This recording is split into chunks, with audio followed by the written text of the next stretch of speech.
Hi friends, welcome to studio Telugu. నెల తప్పితే తల్లి అయినట్లేనా? పెళ్ళైన తరువాత నెల తప్పగానే స్త్రీ తల్లి అయినట్లేనా? ఈ అనుమానం చాలా మందిలో ఉంటుంది. గర్భవతి అయినప్పుడు స్త్రీలో ఎలాంటి మార్పులు వస్తాయి? లక్షణాలు ఎలా ఉంటాయి? అసలు సూచనలు ఏమిటి? తల్లి కావడం స్త్రీ జీవితంలో ఒక మరపురాని ఘట్టం. గర్భం వచ్చిన మరుక్షణం నుంచి బిడ్డ పుట్టే వరకు గర్భవతి శరీరంలో అనేక మార్పులు చోటు చేసుకుంటాయి.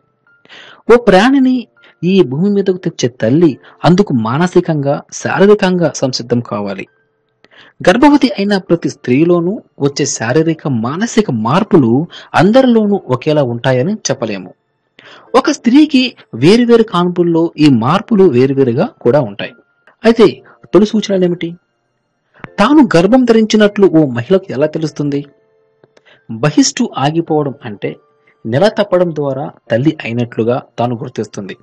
అయితే కేవలం నెల తప్పడం అన్నది తల్లి అయినట్లుగా సూచించే లక్షణాల్లో ఒకటి తప్ప ఆ ఒక ఆధారం తల్లి అయినట్లుగా నిర్ధారించడానికి వీలు లేదు. పెళ్ళైన తరువాత చాలా మంది మహిళలు ఒళ్ళు చేస్తారు, అంటే కాస్త లావెక్కుతారు. లావెక్కినందున హార్మోన్లలో తేడాలు వస్తాయి. ఫలితంగా ఋతుక్రమం గతి తప్పుతుంది.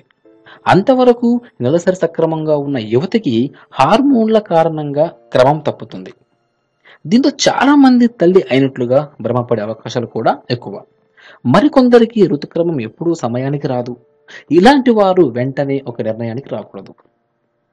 వేవిళ్ళు ఉంటే నెల తప్పగానే చాలా మందిలో వేవిళ్ళు ప్రారంభమవుతాయి. కొంతమందికి నోట్లో నీళ్లు ఊరుతూ ఉంటాయి. ఈ వేవిళ్ళు కాన్పయ్యే వరకు ఉంటాయి. ఇవి కూడా గర్భం ధరించిన ప్రతిసారి ఒకేలా ఉంటాయని చెప్పలేము. కొంతమందికి కొన్ని రుచులు ఇష్టపడరు. కొన్ని రకాల ఆహార పదార్థాలంటే పడదు. కొంతమందికి కొన్ని రకాల వాసనలు పడవు. కొన్నిసార్లు ఏ వాసన లేకపోయినా ఏదో ఒక వాసన వస్తున్నట్లు భావిస్తూ ఉంటారు. ఇవన్నీ గర్భధారణ సూచికలే గాని అన్నిసార్లు అలా అనుకోవడానికి వీలు లేదు. కొన్ని రకాల వ్యాధుల్లో కూడా ఈ తరహా లక్షణాలు కనిపిస్తూ ఉంటాయి.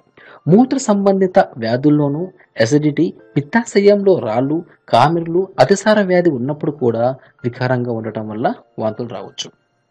ముత్యాల గర్భం వస్తే గర్భధారణ సమయంలో ఈస్ట్రోజన్, ప్రొజెస్టెరాన్, హెచ్సిజి హార్మోన్లు విడుదలవుతాయి. వీటి వల్ల వేవిళ్ళు వస్తాయి.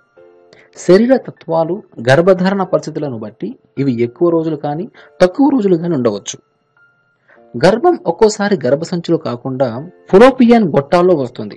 ఇలా గొట్టాల్లో గర్భం ఏర్పడినా, ముత్యాల గర్భం వచ్చినా కూడా వాంతులు రావచ్చు. కొందరు మహిళలకు గర్భధారణ సమయంలో విపరీతమైన అలసటగా, మత్తుగా అనిపిస్తుంది. అదే పనిగా నిద్రపోతూ ఉంటారు. పదే పదే మూత్ర విసర్జన చేయాలని కూడా అనిపిస్తూ ఉంటుంది. మలబద్ధకం వంటి సమస్యలు కూడా ఉంటాయి.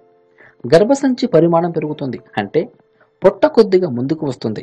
గర్భసంచి పెరగడం వల్ల మూత్రకోశంపై ఒత్తిడి పెరిగి తరచూ మూత్రానికి వెళ్లాల్సి వస్తుంది.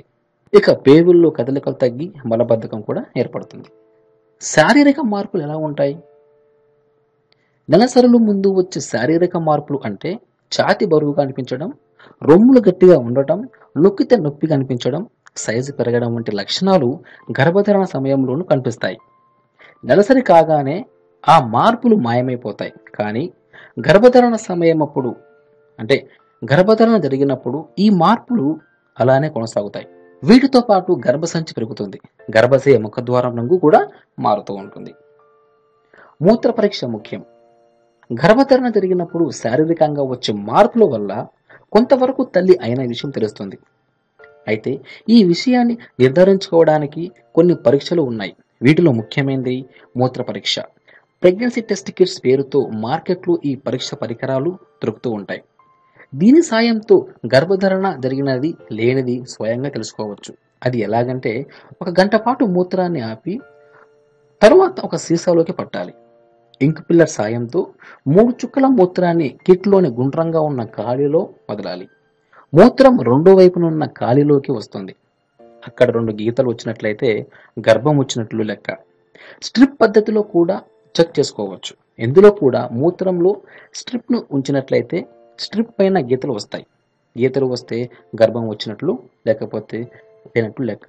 ఈ మూత్ర పరీక్షకు ఉదయాన్నే చేస్తే, అంటే ఉదయం మూత్రంలో చేస్తే ఖచ్చితమైన ఫలితం ఉంటుంది.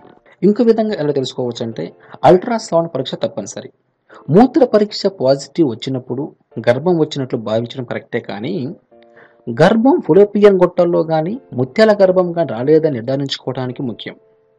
ఇంకో పరీక్ష విధానం ఏంటంటే అల్ట్రాసౌండ్ పరీక్ష తప్పనిసరి. మూత్ర పరీక్ష పాజిటివ్ వచ్చినప్పుడు గర్భం వచ్చినట్లు భావించడం కరెక్టే, కానీ గర్భం ఫులోపియన్ గొట్టాల్లో కానీ ముత్యాల గర్భం కానీ రాలేదని నిర్ధారించుకోవటం కూడా ముఖ్యం. వచ్చిన గర్భంలో ఎలాంటి సమస్యలు లేవని గైనకాలజిస్టును కలిసి నిర్ధారించుకోవడం తప్పనిసరి. అలాగే మూత్ర పరీక్షపై సందేహాలుంటే రక్త పరీక్ష చేయించుకోవచ్చు. రక్త పరీక్షను సీరం హెచ్సిజి పరీక్ష అని అంటారు.